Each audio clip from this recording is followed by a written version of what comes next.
విజిటర్స్ని కూడా అడిగి తెలుసుకుందామండి, వాళ్ళు ఎలా ఫీల్ అయ్యారో ఏంటో అని చెప్పేసి. ప్రైస్ లార్డ్ అండి, మీకు ఎలా అనిపించింది ఈ స్టోర్ అంటే ఎగ్జిబిషన్ మీకు ఎలా అనిపించింది? చాలా బాగుందిరా. ప్రైజ్ లార్డ్ అంటే బైబిల్ సొసైటీ వాళ్ళు ఈరోజు కాదు ఎప్పటి నుంచో చేస్తున్న సేవ ఇది. అంతేకాకుండా అది మనం కూడా ఆ ఆర్గనైజేషన్ కొద్దో గొప్ప ఎంకరేజ్ చేయాలి. ప్రతి ఒక్కళ్ళు ఎంకరేజ్ చేయాలి. మనకి అంటే మన దగ్గర యాజ్ ఏ క్రిస్టియన్గా మనకి చాలా రకాల వర్షన్స్ ఉంటాయి, కానీ మన లేని వాళ్ళు చాలామంది ఉంటారు. వాళ్ళకి వీళ్ళు డిస్కౌంట్ సేళ్ళు రకరకాలు అంటే హిందీ, ఇంగ్లీష్, గ్రీక్ అవన్నీ నాకు రావు, కానీ తెలుగు అన్ని రకాల బైబిల్స్ పెట్టారు.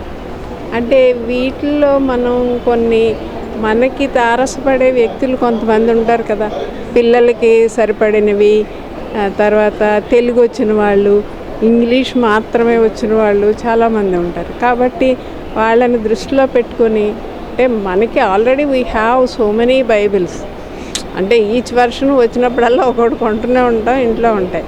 కానీ అవి కొని కొంచెం మనం ఇటుపక్క బైబిల్ సొసైటీని ఎంకరేజ్ చేయగలం, అటు పక్క కొంచెం దేవుని రాజ్యంలో ఏదో మనకి తోచిన సేవ.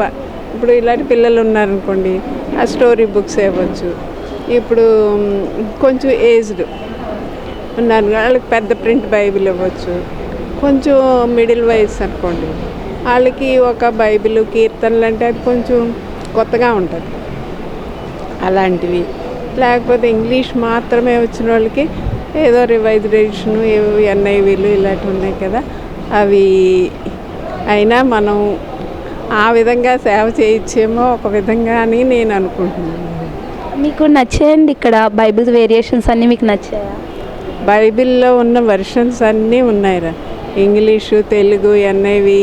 ఇంగ్లీష్లో అన్ని వెర్షన్స్ యాంప్లిఫైడ్ అన్నీ ఉన్నాయి, ప్యారలల్ బైబిల్స్ అన్నీ ఉన్నాయి.